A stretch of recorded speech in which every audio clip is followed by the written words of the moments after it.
السلام علیکم ورحمۃ اللہ وبرکاتہ۔ بسم اللہ الرحمن الرحیم۔ حضرت خدیجہ رضی اللہ عنہا یہ رسول اللہ صلی اللہ علیہ وسلم کی سب سے پہلی بیوی اور رفیقہ حیات ہیں۔ یہ خاندان قریش کی بہت ہی باوقار و ممتاز خاتون ہیں۔ ان کے والد کا نام خویلد ابن اسد اور ان کی ماں کا نام فاطمہ بنت جائدہ ہے۔ ان کی شرافت اور پاک دامنی کی بنا پر تمام مکہ والے ان کو طاہرہ کے لقب سے پکارا کرتے تھے۔ انہوں نے حضور علیہ السلام کے اخلاق و عادات اور جمال صورت و کمال سیرت کو دیکھ کر خود ہی آپ سے نکاح کی رغبت ظاہر کی۔ چنانچہ اشراف قریش کے مجمع میں باقاعدہ نکاح ہوا۔ یہ رسول اللہ صلی اللہ علیہ وسلم کی بہت ہی جانثار اور وفا شعار بیوی ہیں اور حضور اقدس صلی اللہ علیہ وسلم کو ان سے بہت ہی بے پناہ محبت تھی۔ چنانچہ جب تک کہ زندہ رہیں آپ نے کسی دوسری عورت سے نکاح نہیں فرمایا اور مسلسل 25 سال تک محبوب خدا کی جانثاری و خدمت گزاری کے صرف سے سرفراز رہیں۔ حضور علیہ السلام کو بھی ان سے اس قدر محبت تھی کہ ان کی وفات کے بعد آپ اپنی محبوب ترین بیوی حضرت عائشہ رضی اللہ عنہا سے فرمایا کرتے تھے کہ خدا کی قسم خدیجہ سے بہتر مجھے کوئی بیوی نہیں ملی۔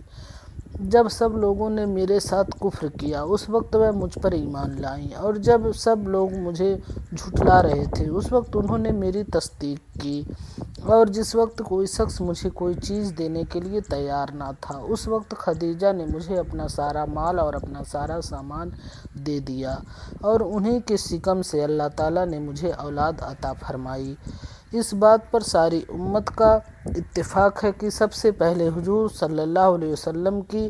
نبوت پر یہی ایمان لائیں، اور ابتدائے اسلام میں جب کہ ہر طرف آپ کی مخالفت کا طوفان اٹھا ہوا تھا، ایسے خوفناک اور کٹھن وقت میں صرف ایک حضرت خدیجہ ہی کی ذات تھی جو پروانوں کی طرح حضور پر قربان ہو رہی تھی، اور اتنے خطرناک اوقات میں جس استقلال و استقامت کے ساتھ انہوں نے خطروں اور مصیبتوں کا مقابلہ کیا، اس خصوصیت میں تمام ازواج مطہرات پر ان کو ایک ممتاز فضیلت حاصل ہے۔ ان کے فضائل میں بہت سی حدیثیں بھی آئی ہیں۔ چنانچہ حضور اکرم صلی اللہ علیہ وسلم نے فرمایا کہ تمام دنیا کی عورتوں میں سب سے زیادہ اچھی اور باکمال 4 بیویاں ہیں، ایک حضرت مریم، دوسری حضرت آسیہ اور فرعون کی بیوی، تیسری حضرت خدیجہ، چوتھی حضرت فاطمہ۔ ایک مرتبہ حضرت جبریل علیہ السلام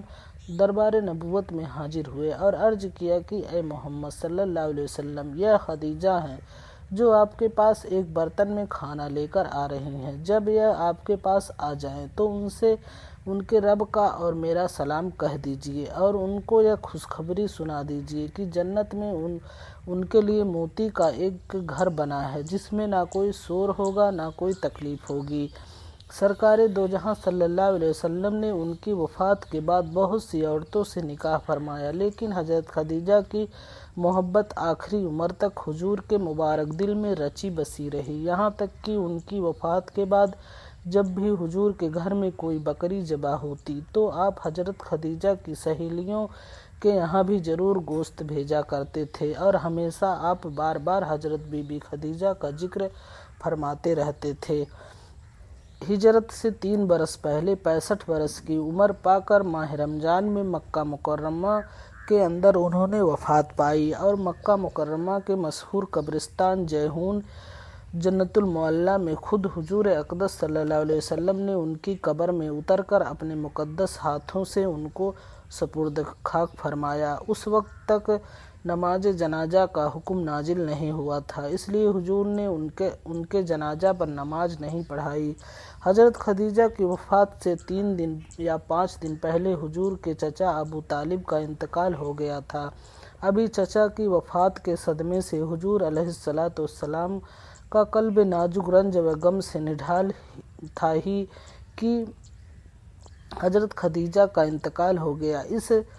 اس سانحہ کے قلب مبارک پر اتنا زبردست صدمہ گزرا کہ آپ نے اس سال کا نام عام الحزن، غم کا سال رکھ دیا۔ تبصرہ: حضرت ام المومنین بی بی خدیجہ رضی اللہ عنہا کی مقدس زندگی سے ماں بہنوں کو سبق حاصل کرنا چاہیے کہ انہوں نے کیسے کٹھن اور مشکلات کے دور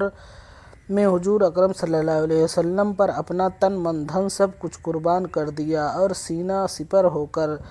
تمام مصیبتوں و مشکلوں کا مقابلہ کیا اور پہاڑ کی طرح ایمان و عمل صالح پر ثابت قدم رہیں اور مصیبتوں اور پریشانیوں کے طوفان میں نہایت ہی جانثاری کے ساتھ حضور صلی اللہ علیہ وسلم کی دلجوئی اور تسکین قلب کا سامان کرتی رہیں، اور ان کی ان قربانیوں کا دنیا ہی میں ان کو یہ صلہ ملا کہ رب العالمین کا سلام ان کے نام لے کر حضرت جبریل علیہ السلام نازل ہوا کرتے تھے۔ اس سے معلوم ہوا کہ مشکلوں اور پریشانیوں میں اپنے شوہر کی دلجوئی اور تسلی دینے کی عادت خدا کے نزدیک محبوب و پسندیدہ خصلت ہے، لیکن افسوس کہ اس زمانے میں مسلمان عورتیں اپنے شوہروں کی دلجوئی تو کہاں، الٹے اپنے شوہروں کو پریشان کرتی ہیں، کبھی طرح طرح کی فرمائشیں کر کے، کبھی جھگڑا تکرار کر کے، کبھی غصہ میں منہ پھلا کر کے۔ ماں بہنوں، تمہیں خدا کا واسطہ دے کر